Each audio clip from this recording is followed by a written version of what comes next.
tonight's discussion in some type of context, we like to talk about reparations, in terms of what's going on here in this country, but also what is going on in the UK. Just to give you a little background on the history of reparations, first made as a man after World War II, when Germany was asked to pay reparations for losing World War I. Now, the whole purpose of World War I was, again, the scramble of colonies. Germany entered into the game very late, and they decided they wanted to have some colonies in Africa. This led to World War II. Again, Africa being the focal point for the end all wars was a war to redivide Africa. And we saw that Germany was at reparations after World War II to the Jews. When you look at reparations in this country, at the 77,000 Japanese Americans that were interned during World War II, some of them finally received reparations. Also, some of the Native American tribes, they also, too, received reparations. However, when you see one particular tribe who involved the Black Hills, the Sioux people said that the Black Hills were not for sale. So we want to look at reparations in that context, and just briefly, from my perspective, the history of is the times against exploitation of the masses and brutal oppression against African people. America was built on the backs of African people. Slavery that made America the richest country in the world and poor misery and poverty. It is the same wealth that is still being created today on a daily basis in this country and around the world. The first trade on Wall Street was auctioning of African people. African people worked from sunup to sundown with no pay. African people built roads, constructed buildings, very common household items. The American ruling elite comprised of 1% of the total population, yet they control 70% of the total wealth and assets. Total to David Greer, he said the 400 Americans have the combined wealth of 1.5 trillion, or more wealth than 155 million people combined. These robber barons maintain their power through political corruption, social injustice, and through brutal force. At the same time, African people are suffering and catching hell, while American wealth is declining. Poverty and misery of African people continue to rise on a daily basis. It is a perpetual state of war against African people. American elite destroy crops while African people starve. American slum lords collect rent on dilapidated buildings. The American elite continue to introduce cocaine into the black community. The American elite has locked up over 1 million black, brown, poor people, yet the attempts to free African people in general and political prisoners in particular continue to struggle by any means necessary. I'd like to welcome my co-host, Brother Kemet. Make it plain. Hotep, I'm just going to get through this real fast because I want to get to the sister's observations and her analysis. This sister is an example of the role and prominence that African women with Caribbean heritage continue to play in global justice movement.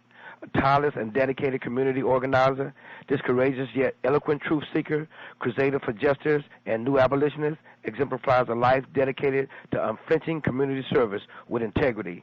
And she's also a founder and director of Soul Law, which helps you heighten your political and legal consciousness. Sister Kerr, I want to call you by your Kemetic name. Okay, greetings. I'm really excited about having you here, and I know it's late in the UK, but just on a personal note, and for me and Delani and Akeem, we just say we really appreciate this more than you'll ever know, sister. So it's pretty much your show. You can take us on whatever ride you want to take us on. Could we speak to this reparation thing from your perspective? Sure. Where do you want me to start?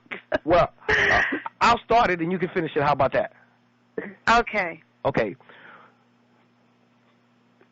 It is impossible to understand the loss that occurs during a kidnapping and wrongful incarceration on plantations across the globe, and even more difficult to communicate to those who have never been down that road, that don't understand what it was like for your very first ancestor that had the net threw over his head, Imagine his state of mind, being taken by force, held in bondage, sold to the highest bidder, taken away from his human beingness that dictated to him, fight for your freedom on a landscape that was foreign to him.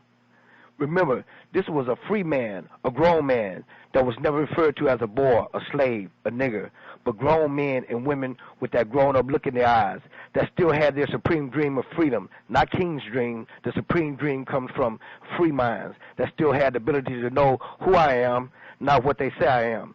So we demand reparations on their behalf and on their ascendance, that the supreme dream of a free mind over that time eroded to a dream of freedom for the next generation, which for hundreds of years became a dream deferred.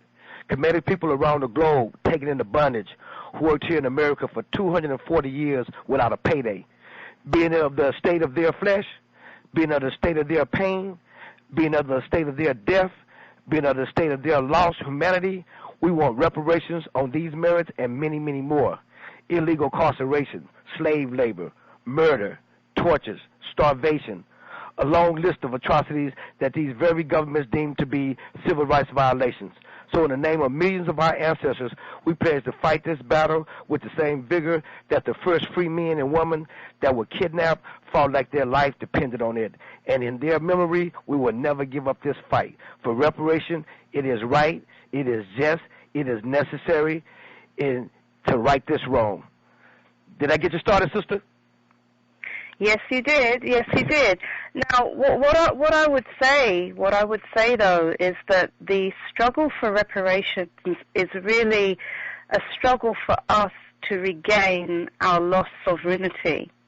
And I think it's important to start there, because a lot of the conversation, the discourse around reparations still puts it within the framework of what other people have to do to us to repair us and do for us.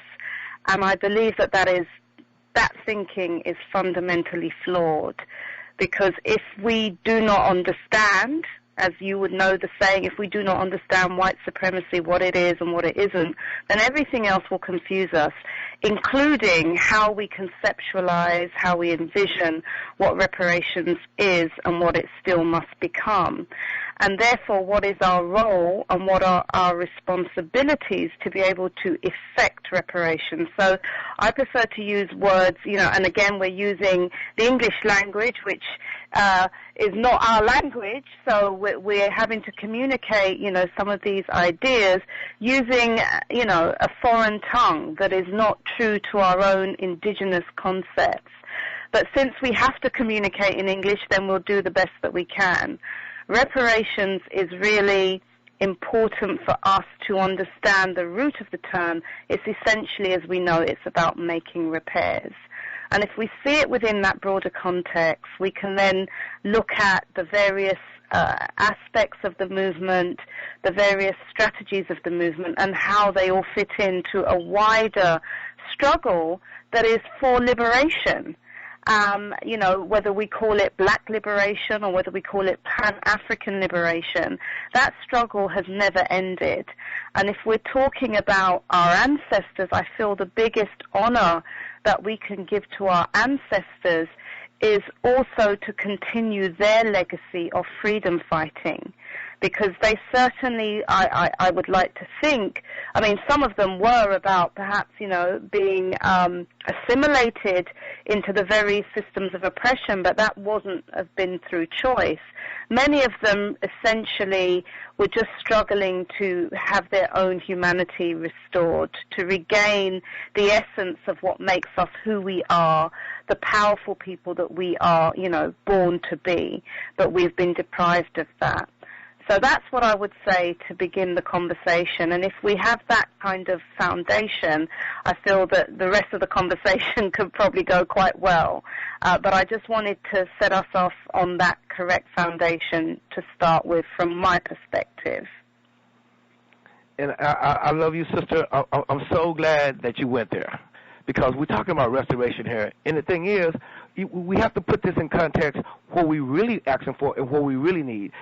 We're dealing with a situation now where our kids are like, low self-esteem and no self-esteem, and yeah. We understand that. And not to mention, disrupts the history and disrupts the heritage. And what happens is, like say in ancient Kemet, the original teachers cultivated self-esteem or positive self-knowledge by fostering an awareness of one's historical origins, which gave insight to the resources that each individual contained by virtue of his divine genetic legacy. The secret for such enlightenment was the ancient ethic of man, know thyself. And this is what real true freedom is. And can you express to us how it's bigger than just asking for reparations, but truly what we need as bigger than a paycheck.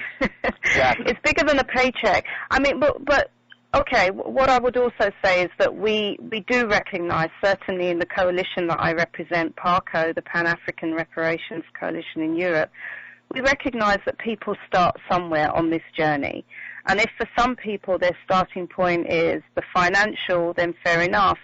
But reparations does also require us to transform ourselves, to raise our consciousness, to raise our political, our legal, our emotional, our spiritual literacy around these issues. And as we transform ourselves, our understanding of our plight and therefore what we must do to liberate ourselves also should, evolve. And so that's what I would say. I mean, for myself, coming into the movement, it was having had a legal background and being very much concerned with the legal cases around reparations. And it was only going down into that route and exploring the law and also looking beyond the conventional legal systems that we have, which are still very Eurocentric, that I could begin to grasp a higher understanding of what reparations is truly about, what we truly lost, and what it is that we have to regain if we are going to change our condition globally as African people, and if we are going to transform our social reality. Sister, you raised some very important questions about, how do African people define reparations? And you say it's more than a paycheck. In this country, there was supposed to be 40 acres and a mule. And we say that debt is long overdue, especially for people who have worked, for over 250 years, 300 years without a paycheck. But I'm also concerned with the question, how do we get into this situation? How did, African people become the downtrodden and the poorest people on the face of earth? And I think we have to recognize that there's just a very intense hatred of African people ever since the slave catchers threw the nets over our heads. And this is a result of a whole legacy of poverty and misery and bloodshed. And the source of this, which, we call, whether it's people are referred to as white supremacy or white domination, can be traced back to that whole transatlantic slave trade. And that slave trade started on the shores of Barbados, and it's enslaved the majority of the world population. And we see that it evolved over a period of time into mercantile capitalism, to industrial capitalism, and finally to finance capitalism. And I think, brothers and sisters, we have to really examine, how capitalism gave the birth to colonialism and neocolonialism and imperialism, which has divided the world into rich and poor, between the powerful and the powerless, between the have and have-nots. And every day we see white domination consolidating and centralizing the capital because the ruling elite can no longer rule by illusion and smoke and mirrors. And we need to have this kind of discussion on the political, social, and economic level because it is the source of our problem. And we clearly need to explain that as we move into the 21st century. Sister Esther, how do you see us looking to redefine the problem and having a closer examination of the role that slavery played in industrializing the world? That is certainly important in terms of looking at the intergenerational legacies of enslavement, in particular not just for us as African people but also for Europeans, because if we look at them, and we know not all Europeans are doing well, but if we look at the world system that was created off of our backs and the way in which we became more and more impoverished, and many of them became more and more wealthy, and this then got passed down through their generation. So we also have to look at who we are in the world and not just look at our condition in isolation. And that does link to the wider economic system. We're all victims of it now. You know, in the UK we've got austerity measures. We know you've got similar issues in the US. And we have a global financial system that is really, this rampant capitalism has not worked. It has not worked for the masses of European peoples, and it certainly hasn't worked for the masses of African people. So that is important. What I would also say is important is to look at slavery as being a continuum. Sometimes I believe that we get stuck in the past with what happened to our ancestors, without actually looking at the fact that for many people of African heritage, they are living forms of enslavement. There's just different levels of it. And strictly, I mean, chattel slavery hasn't ever really ended. And certainly I would say with the growing prison industrial complex, we know that is a form of slavery.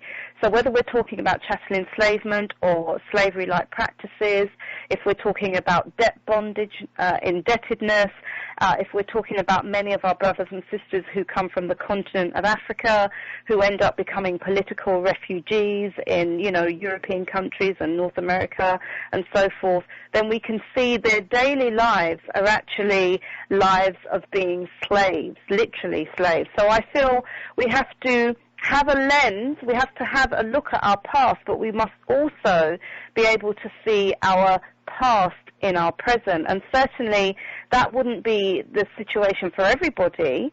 Not everybody would see themselves as being enslaved, but many of our people are. And sometimes I feel that we can forget our own privileges, and therefore we lose sight of people who are from our communities who have it worse off than us.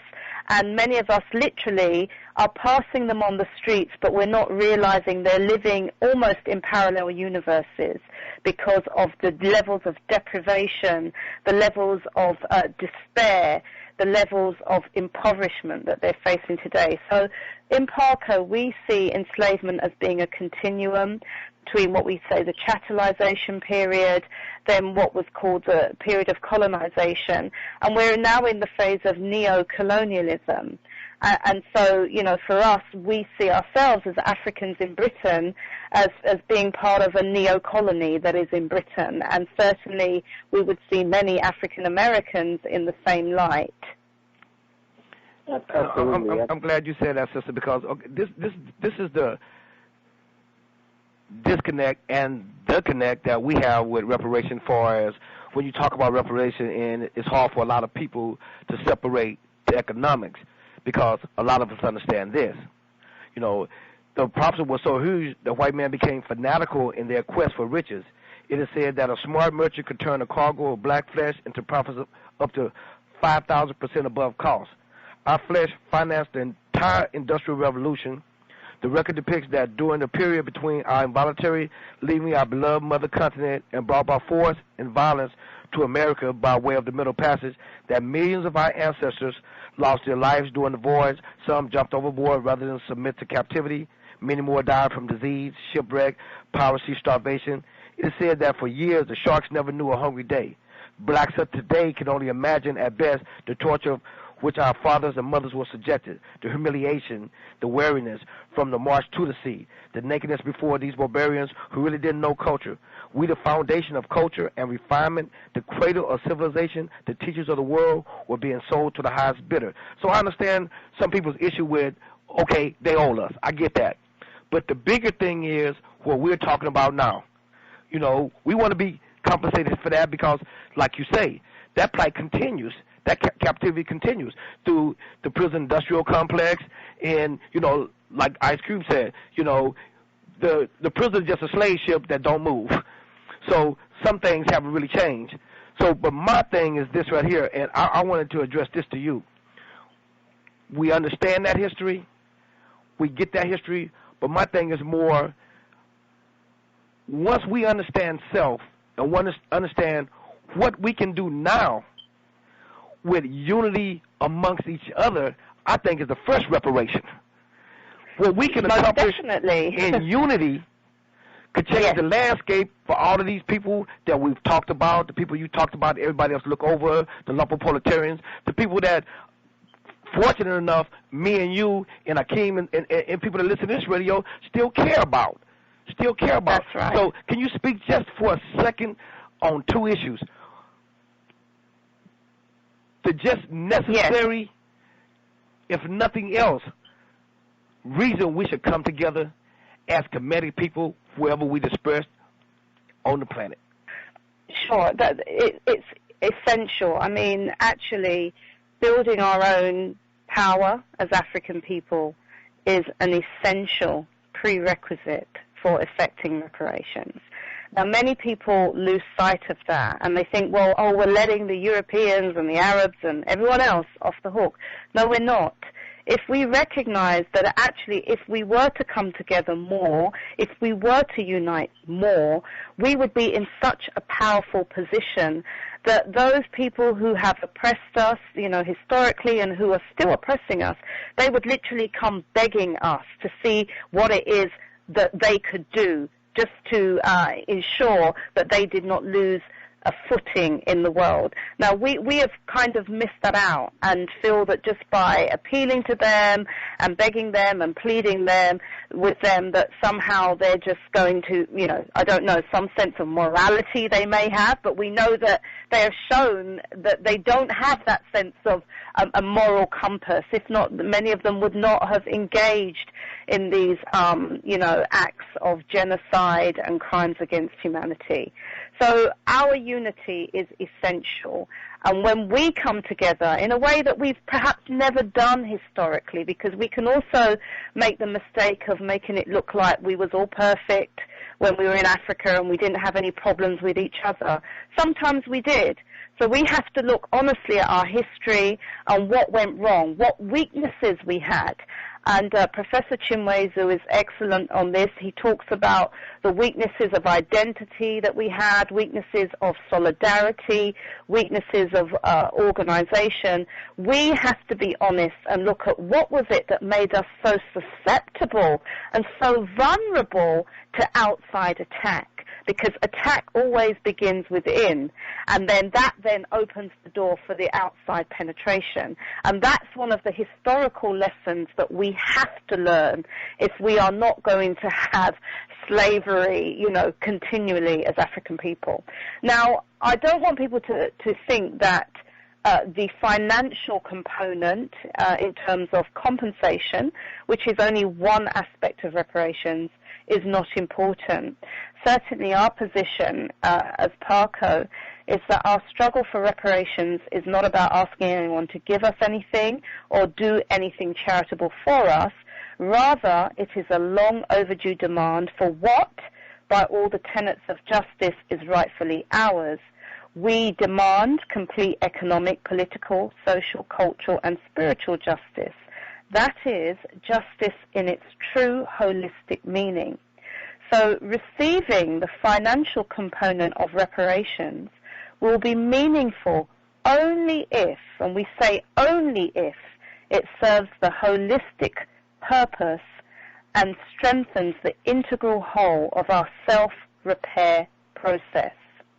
Although no sum of money could ever erase our pain or wash away the blood of our glorious ancestors that was shed at the hands of their enslavers, we must have all that is necessary for restoring ourselves and future generations to the correct Pan-African heights of global justice for all.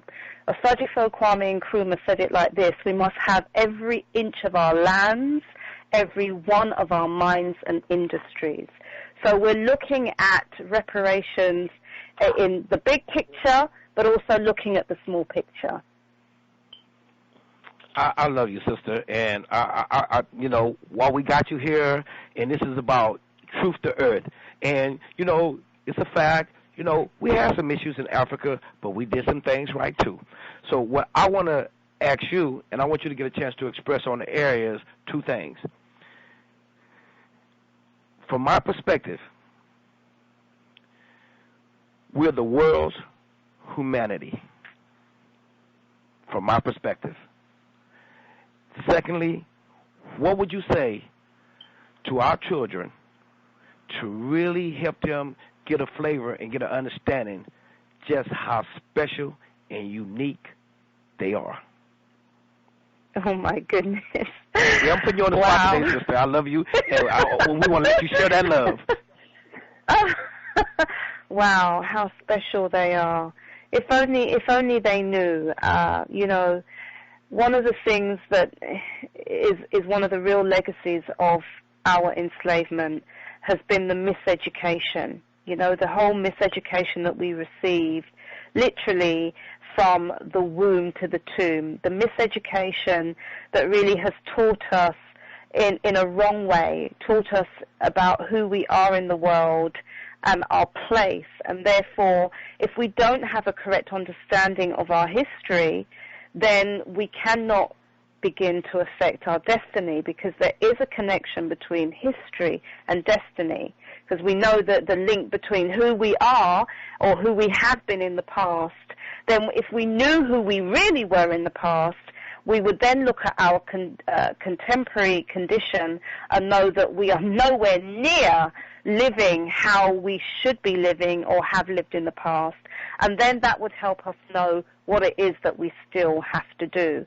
So what I would say to younger people in our midst is that they must begin to honestly ask questions. They must begin to search into their own histories, starting with their own families, and then looking at their community histories.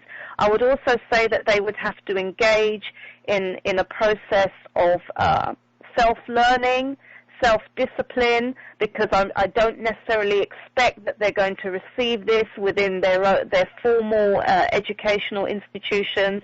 This information is something that they're going to have to find for themselves. But they can tap into, we have so many scholars in our communities who know the history. But what I would say is that it's not just about presenting the great history, because we love to do that. You know, we built the pyramids, and we can name so many other civilizations. And then what young people see around them today is almost like, well, hang on a second. If we did all these things in the past, how comes we're not able to do that now? So again, those of us who recognize the importance of our history, and especially people who are Afrocentric, we also have to do some, internal soul-searching around why there is such a huge disconnect, and why it is that many young people, despite being able to give them this wonderful history, don't feel that this is a history that can empower them in their present. And so there is something fundamentally wrong about the way many of us teach history, as just it being these, great civilizations that's totally disconnected from their actual socio-economic reality today. So that's what I would say initially. I would also say that as adults, or the older ones, we have to tell the truth to the younger generations about our history, but also our recent history and the roles that we have played, as activists. We need to tell them the truth about even the history that they would be more familiar with, whether it's civil rights, whether it's local histories of organizing and community justice struggles. Because what tends to happen is we falsify history, even in our present, when history is being made. We do not tell the truth. So we, the ones who the young people, the younger generation are looking at, we have to ensure that we are that example, because they see us. And if there is any quirk in our armor, if there's any, they will spot it out. They may not be able to articulate, they may not have all the information, they certainly may not have all the knowledge, but what they do know and what they will hear and feel is truth when they if they can receive it. So that's what I would say that we have to do. It's a two-pronged approach. We have to have more intergenerational dialogue. We have to, be looking at our own community systems. We have to be looking at our own families. We have to be looking at our own communities and how it is that we are passing on the knowledge. We have to look at the kind of community that we are bringing young people in to and know whether we ourselves are doing them a disservice. Because there's a rich legacy, there's a rich history that we have, just in terms of some of the community struggles, civil rights struggles, human rights struggles that we've been engaged in. But again, you know, what tends to happen is that some of the people who fought those battles end up being pushed out and marginalized, and then some of the elite ones from within our community end up coming and often reaping where they haven't sown. And then, you know, there's an attempt to sanitize the history of struggle in terms of even how we have managed to achieve certain gains that we've achieved along the way. You know, Sister, it's so important that you address that question, because, you know, each and every week, me and Brother Kemet, we try to make it plain. We try to speak truth to earth. And part of that is understanding that we do have a history. We have a glorious history, and we have a history of defeat. And what Dr. Cross said, that we have to embrace our victories and our defeats, because there are lessons to be learned there. And I think that to break it down and make it plain is that we were a very fair people. We've always been a very fair people. But our enemies did not know God, did not appreciate God, didn't study God. They don't have no concept of fairness. But they saw that as a weakness, and they continue to use that weakness. And I want to go back to what you were saying earlier, unity and making this a demand. So people look at the reparations as first some pie in the sky, that we asked them for welfare. This is not a handout. This is not something we asked the U.S., UK government, or any other government, Germany or France. We're not asking.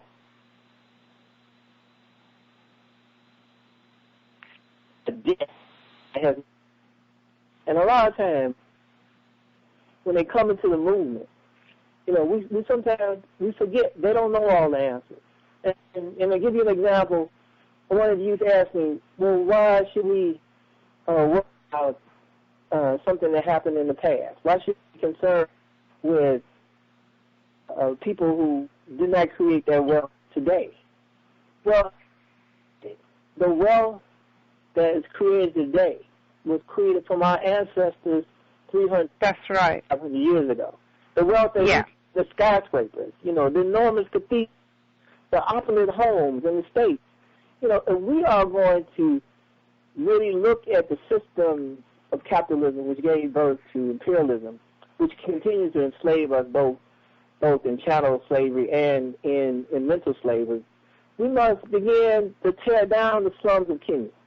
You know, we must tear down the prisons in America. We must provide welfare for our own people.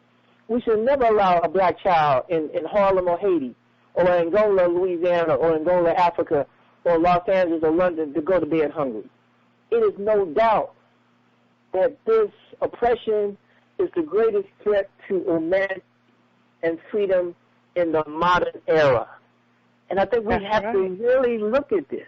And I want to, you know, to ask you some of the things that your organization is doing to bring young people into this movement, but allow them to embrace this struggle like we embrace it. Yeah. For them to take leadership and ownership of this moment. And maybe you can speak to that briefly. Sure. Well, what we do is we work extensively with young people, especially youth and student organizers, because we think that education is really important. So we engage in what we call reparations, education and literacy. And those questions that some of the young people will ask, well, yeah, what's this got to do with me? How does this past connect to my present? We take them through a process. I mean, you know, you will be familiar in the States, obviously, with teach-ins. We do lots of that kind of work. We do political conscientization. in giving them a curriculum that is relevant, that is not just based on what Europeans are saying they should learn, but actually gives them the truth about our struggle as African peoples. And also the role, and this is what inspires them most, when you tell them about the role that young people have always played in our, justice struggles. Because a lot of the time they just see it as, being older people who, some of them are fossilized and so forth. But when you tell them the truth about what children did, what young people did throughout the ages, and how young people were often the ones who came with that raw energy and that dynamism, to also be able to invigorate and sometimes expose or even shame the older generation when we failed to lead and we failed to put in place the things that they needed.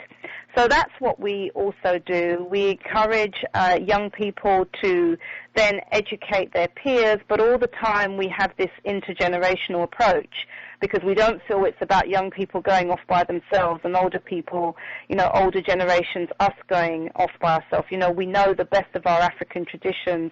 There was a place for everyone, and it's about how we can create the space. Dialogue is essential.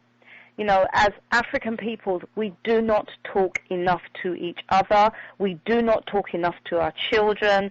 We do not talk enough to our young people. So dialogue is critical. Dialogue within our families, dialogue within our educational institutions, dialogue within our youth and community centers, and so forth, because that's how we find out the truth. That's how we rediscover the truth. It's by sitting down, we would call it reasonings in the Caribbean, or groundings. We would ground with each other, ground with our sisters, ground with our brothers, so that as through the dialogue and the higher truths come forward. So that's what we do. We have also a number of campaigns that young people lead and help us develop. For us, one of the key campaigns that we did start to just raise people's awareness about the ongoing legacies of enslavement, and in particular looking at genocide, was that we developed the We Charge Genocide petition and campaign, which was really a modernized version of the 1951, I believe it was, genocide petition that was put before the United Nations. So we updated that and really modernized it so they could see police brutality, they could see the environmental injustice, why it is that we're herded into certain areas and we have all these, toxins, and looking at our health deficits. We really, educate them about seeing the legacies, holistic legacies in terms of, the legacies of enslavement and colonialism on our health, our sense of well-being, our domestic economies, our family systems, our interpersonal relationships, because that is a key thing. In terms of breaking it down and making it plain, we show them how it connects to their own personal and family histories. Many young people coming out of situations where there's a lot of intra-community violence in the home, displacement between mother and father, and, just the history of enmity. So we really get them to look at how historically this was, instituted as a way of keeping us apart, divided and separated and fighting amongst ourselves, so that we could never ever unite to really topple, and overthrow, whether it was the system or the overseer or whatever it may be. So the We Charge Genocide petition is one way. We also have a campaign called Operation Justice Eternal, which looks at all of those freedom fighters throughout the ages, and in particular we bring it to the contemporary times of looking at political prisoners and how many of those who fought for our freedom at various stages in our history were criminalized, were demonized, were incarcerated, were hanged, executed. And so Operation Justice Eternal is a campaign that really looks at educating young people about political prisoners, starting from our present, looking at the political prisoners, not only in the US, but throughout the world, where African people have resisted forms of imperialism and have been brutally punished and penalized for that. And then linking that to, historical times in chattel enslavement and colonialism. And so this is also looking at us giving, what we say is posthumous honors to many of those freedom fighters who were slain and who were executed, and many of them who gave up their lives to sacrifice for our freedom. We also have a national dialogue on reparations where we have community sort of educational, like town hall meetings, where we facilitate dialogues within, small community groups, youth groups, faith groups, educational establishments, also looking at the arts and cultural sector. So we engage a broad base of our community in this whole conversation. And we engage in, we've developed something called the People's Liberation Law Colloquium, which looks at the role of law in our struggle for justice, looking at law in a holistic sense, even European man-made law, but looking at law within our African conceptualization of law, and how law, operates as a double-edged sword. So it can either liberate us or it has been used to enslave us. And we then take young people on a process of conscientization about the links between man-made law and what we would call universal law, natural law, divine law, and also looking at the whole wider concept of laws of attraction.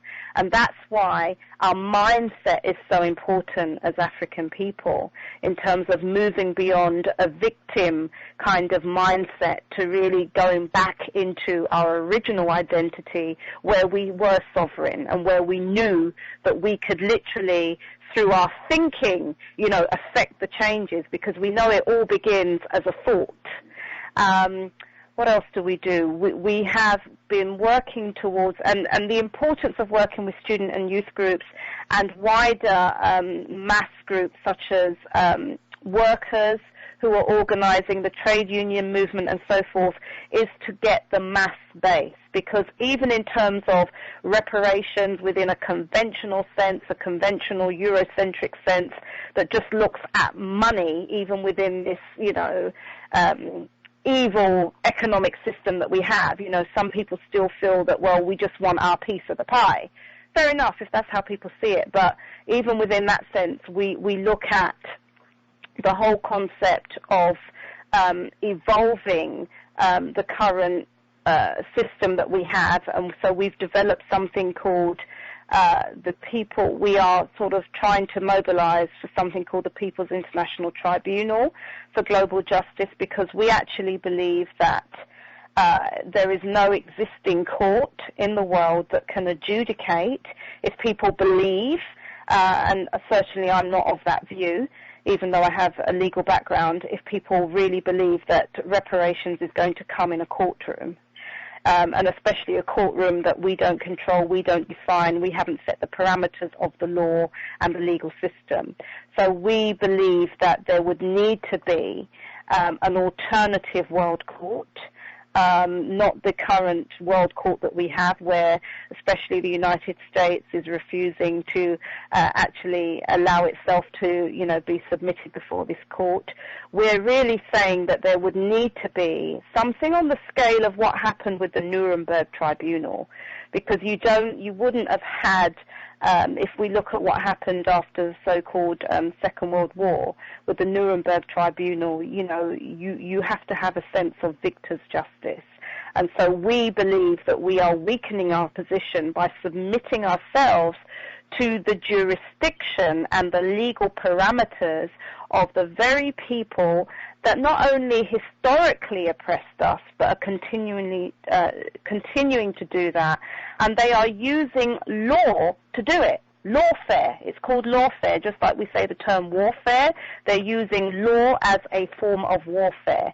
And that many of us are victims of that, especially people of African heritage, the most criminalized communities on the planet, whether it's parking violations, whether it's to do with the war on drugs, which, has ended up being a war on many of those who are impoverished. So that's important, getting young people to have a better understanding of how law operates in their life and what is their personal connection to law and how they can actually affect and shape law as individuals acting within groups and acting within communities and so forth. And then we have a campaign that's called Freedom March 2004 to 2038. And that was a campaign that was started as a result of the preparations arising from the bicentenary of the Haitian Revolution in 2004, and then taking us to 2038, which is the abolition of the Slavery Act. And, many people will know that was the act that was meant to have abolished slavery, in particular in the British colonial domains, the Caribbean, and so forth. And this campaign is really getting young people to look at the fact that we still are on a march for our freedom. And then we coined a slogan, by 2033, Africa and Africans should be free, because the 2038 Act actually it was in 1833 that the Abolition of Slavery Act came out, and then there was a period of apprenticeship that took us to 2038, and so forth. So there's a number of social consciousness raising, political literacy programs, educational programs that we engage young people in, and they take a leading role in actually going out there and being change agents within their communities, influencing people around them, and also, as I said, we operate a kind of intergenerational approach to all of our programs and initiatives. I'm so glad. I'm sorry, King. I just want to say this because it's important. It's funny. The sisters are across the globe from us, and we sitting here and we talking as Kemetic people, and we trying to arrive at some kind of mental emancipation for our people, so we can go from a dead mind to standing perpendicular. And I listened to your sister describe, about educating our kids, that we're going to have to understand that they're going to have a socially conscious education too. Because I always say, memory is not an education, and answers is not knowledge. The bigger picture is this, in understanding us.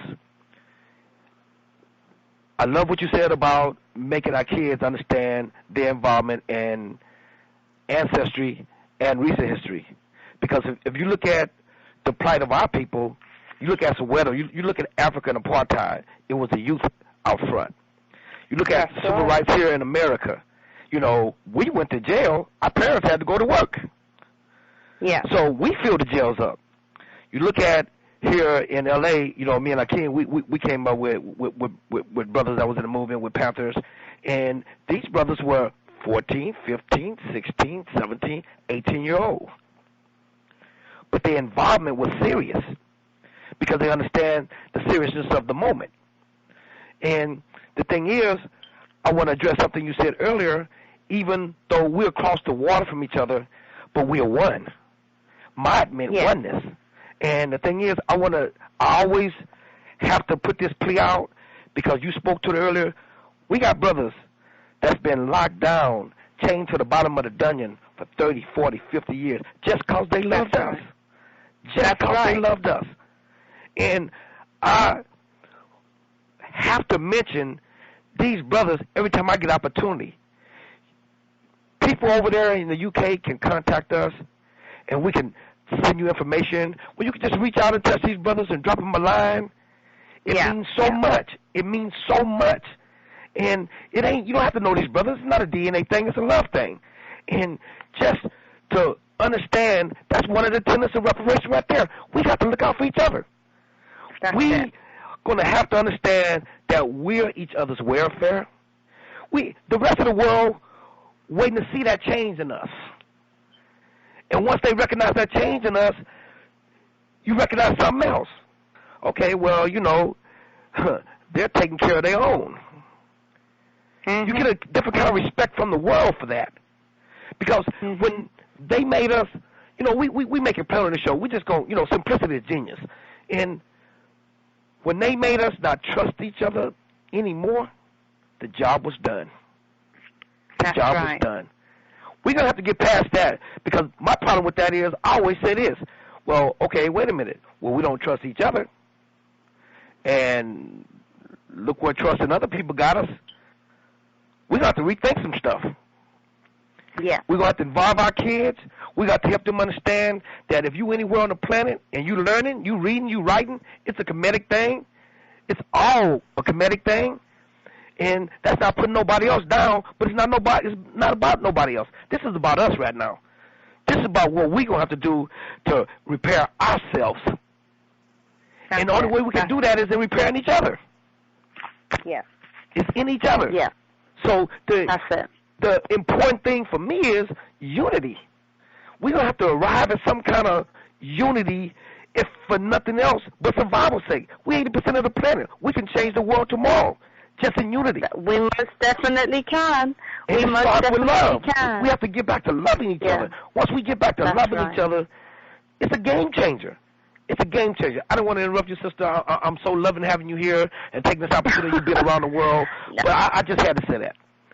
No, thank you. And there's a quote, because I always like to honor, some of the greats amongst us who have been walking this path and who also give us some philosophical guidance on reparations. Professor Chinwezu, again, I come back to a quote from him. He says, we have to accept full responsibility for ending our plight. We have to accept that whatever Arabs or Europeans have done to cause our condition, and whatever our ancestors may have contributed to our plight, the responsibility is ours to cure it. Acceptance of this responsibility is our fundamental act of self-reparation. Without it, we are fooling ourselves in demanding reparations from others. So that is key. There's the self-reparations, which for me is the most important part. Not to say that there isn't an external, aspect to reparations that, a lot of people would want to see, yes. But if we get our house in order, then all other things will be added to us. Another thing I wanted to say about, looking at our past and how it impacts on our present is that all around the world you have young people, you have also older generations resisting, uprising. These are the times that we're in. There are struggles going on all around the world that are reparation struggles. So what we do as part of our own reparations educational work is show younger generations the connections between them living in the UK and in other countries in Europe or the Caribbean or even in African countries, showing the connections between them and young people in other parts of the world, and also the various struggles, reparation struggles that are taking place, whether it's to do with the struggles against privatization in certain countries, going down to things like privatizing water, whether it's the struggle to hold on to ancestral lands, whether it's the ongoing struggles, to overcome impoverishment in our generations, whether it's the struggles around, just trying to get basic sort of financial redress for historical injustices. We show young people those connections so that they can see that this is a resistance movement that is continuing, because quite naturally there is amongst many younger generations this whole spirit of, resistance, rebellion, oftentimes this dissatisfaction with the world as it is, and this desire for change.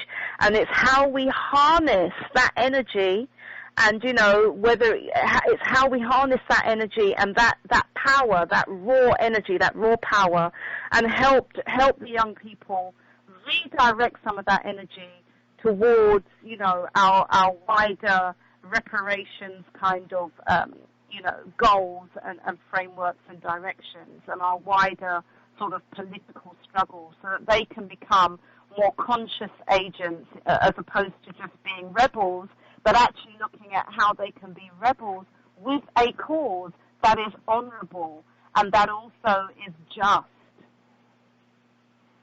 I love you, my sister, and we come into the midnight hour, and I just want to say this on a personal note.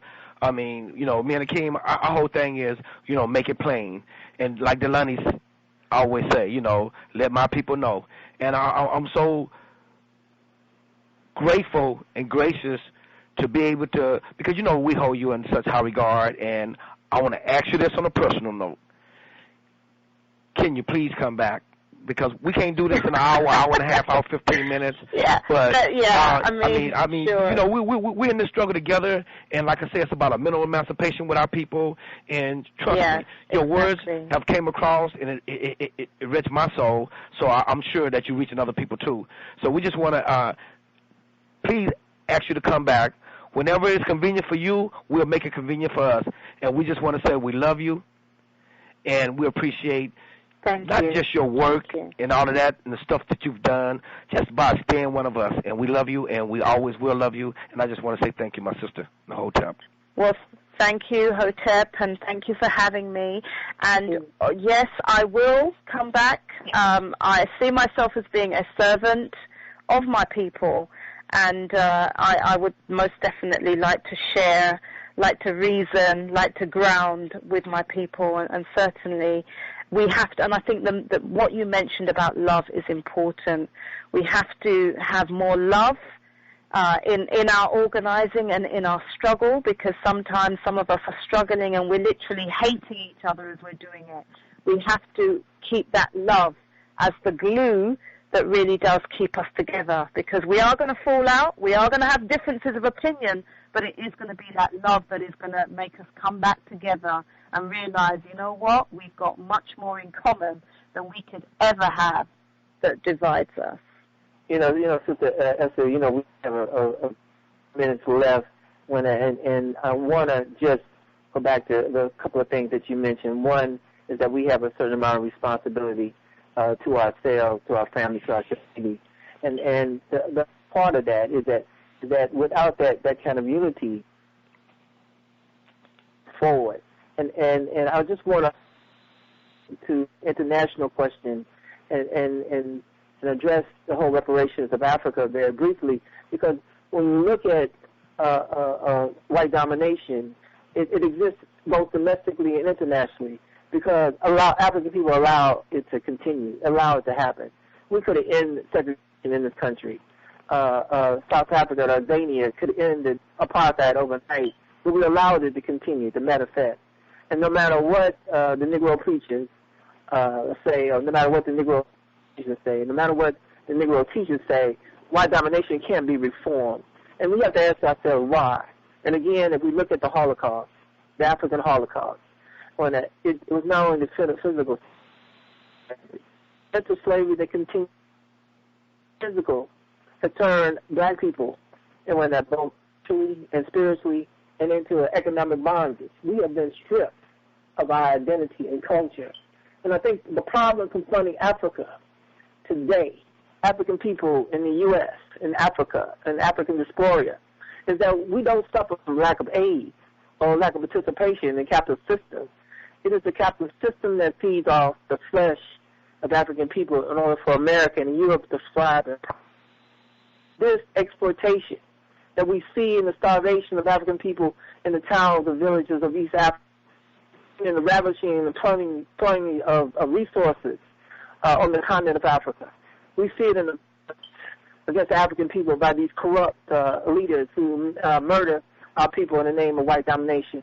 This is a system that can only produce misery and suffering for African people. The majority of our people in the world solidarity. We stand in solidarity with you, the throughout the when in our struggle for independence, for self-reliance, and for self-determination. Sister, we just have a very... Can you give us your perspective? Yeah, I mean, you're absolutely right. Yeah, what I would say is, what our work must link to the reparation struggles on the continent of Africa. And I would say that the easiest way of describing it is that Africa is not free. Just because you have these 50-plus countries that supposedly have a flag and an anthem, that is not true independence. Because what happened with so-called independence was that many of the, colonial leaders, some of them that took over some of these countries, were forced to accept independence on the terms of the Europeans. Africans never regained sovereignty over their land, and that's why you would have the whole situation, I mean, it's ludicrous, where Africans who have been dispossessed of lands ancestrally have to buy back their own lands on the basis of willing buyer, willing seller.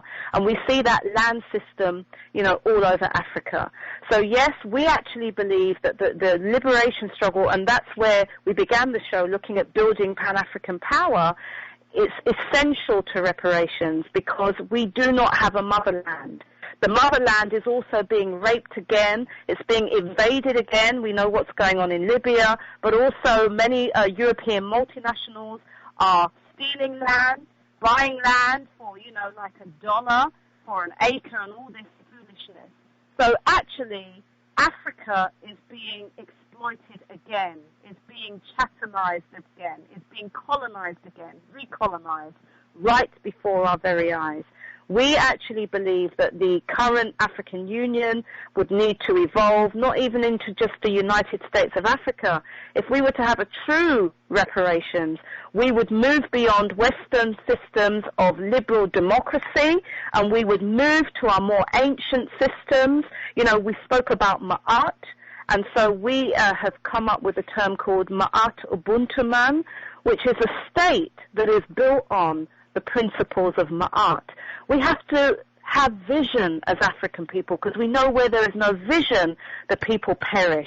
And that's one thing our ancestors always had. They had a vision of a better tomorrow. We cannot fix the problems that we have today by adopting and applying the same thinking that got us into the problem. We have to get back our African mind so that we can vision a way forward and an alternative paradigm of state building, of so-called governance, so-called democracy that is actually more true and more fair to our African ideals, our African sense of ethics and justice, fairness and well-being that really is able to incorporate and provide for, the masses of our people. So we appreciate you coming on to Harambee Radio tonight. You have enlightened us, you have inspired us. We have laughed, and we have, shared a moment. Even though we separate, like Kemet say, when we realize that we are there in spirit and that we have the same struggle against the same common enemy. Okay, thank you. Thank you, sister. Thank you so much. Oh, I love you all too. This is Brother Akeem and Brother Kemet. With Sister Esther, I want to thank Harambee listeners for taking the time and listening to us. And we definitely want you to come back, Sister, anytime, because we have to continue this discussion, continue this dialogue. Definitely, because tonight was just the foundation. I didn't even go into the reparations presentation properly around you have a platform. You definitely have a platform, Sister. Yeah. Reach out and just let us know. You have a platform. Thank you so much. Thank you. All right then. Hotel. Flat out.